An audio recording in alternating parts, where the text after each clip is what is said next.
Okay, you guys, let's talk about last night's episode of Scandal. I don't even really know where to begin, right? Because there's a lot of little things that I want to talk about. Let's just go ahead right off the bat and talk about dinner at Dad's house with Jake. So basically, after Olivia pops by, because she's in the neighborhood, Papa Pope decides to invite her to dinner. And hey, bring Jake, bring your little boyfriend with you. I'm sure a good meal will make us all forget that I tortured him and threw him in a pit and all the other crap I've done, but yeah, come on over. Let's break some bread together. It was kind of absurd, right? And it was also a little absurd that Olivia went along with it. I think we get that she is still transitioning to life back at home, which is why I kind of think she went for this crap. And let's talk about Jake for a moment, because when did Jake grow a pair, you guys? I don't remember that. The moment when she initially asked him to come to dinner, he pretty much told her, no, I am not your boyfriend. Call me if you want me to do that thing to you later, but other than that, forget about it. To me, that's a huge turn for Jake, right? This is the guy who was like in love with her, even though he knew that she was in love with someone else.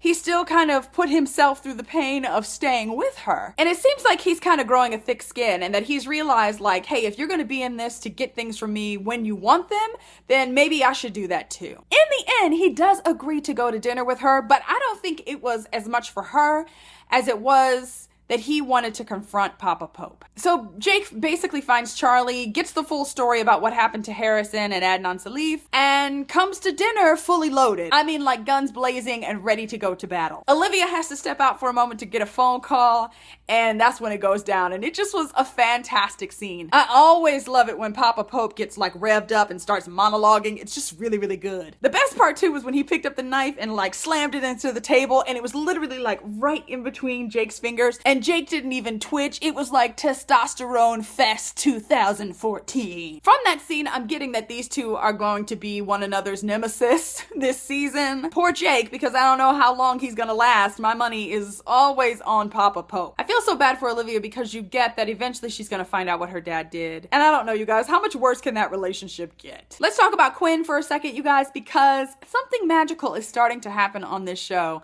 I am actually starting to really like Quinn. I know, right? I mean, this girl has spent so many seasons just kind of annoying me and being really whiny. Even last season when she was kind of becoming like badass spy girl, I was still kind of like, I don't know. But you know what? I am totally buying it now, and I'm really kind of liking her character. You know, I love that whole bit where she like loses it at Olivia and Huck because they didn't realize she was missing. And I love it because I feel like she's found her voice, and I love seeing that confidence in her. I can't wait to see what they're really going to do with that in her. So let's talk about Melly in this episode, right? So she kind of gets obsessed with this news story, and she really gets obsessed with proving that this woman, who everyone thinks is guilty, she gets obsessed with proving that this woman is innocent. The whole bit, right, where she had the charts and the meeting, and we got evidence booklets, and we got people from NASA in different places in this meeting. And we totally get that Melly kind of obsessing about trying to prove that this other woman is not guilty has nothing to do with this woman,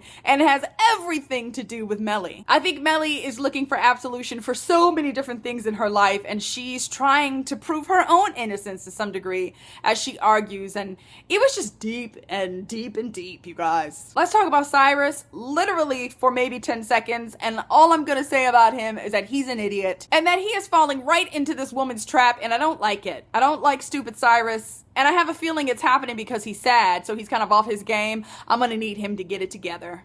That was longer than 10 seconds, but there you go. Now, let's talk about the white hat and David Rosen. It feels like slowly but surely David is tarnishing, you know, as he tries to keep up at the White House. More and more, he's reaching into that little black box of secrets, those B613 files, and he's blackmailing people. That's how he's doing well in this new job. I wonder how long it's gonna last though, because you get that he's starting to feel guilty, especially after, you know, the judge in this episode ends up killing himself at the end of the episode. You totally get that David is going to blame himself for that. So I'll be interested to kind of see what comes next for him. I don't think this is going to last long. I don't think he'll be able to do this very long, because I do think David wears the white hat, or he wants to. And so something's got to give. Part of me wonders if it won't be Abby that'll bring the wisdom in that. Speaking of Abby, in this episode, I love the scene with her and Fitz where she tells him like, yeah, you owe me an apology, but it's not because you yelled at me. It's because you haven't taken the time to remember my name. In that same scene, we have the classic Fitz move, right?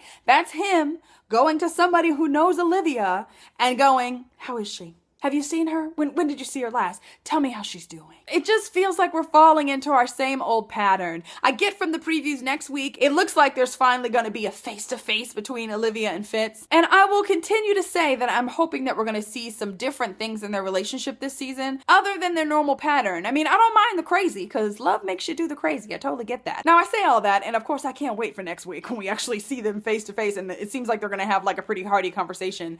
I'm kind of ready for that. Okay, guys, that is it for me this week. Would love to hear what you guys thought about this episode. What did you guys think of Jake and Papa Pope? And in a battle between the two, who will come out on top? I would love to know what you guys think about that. Make sure you tell me down in the comment section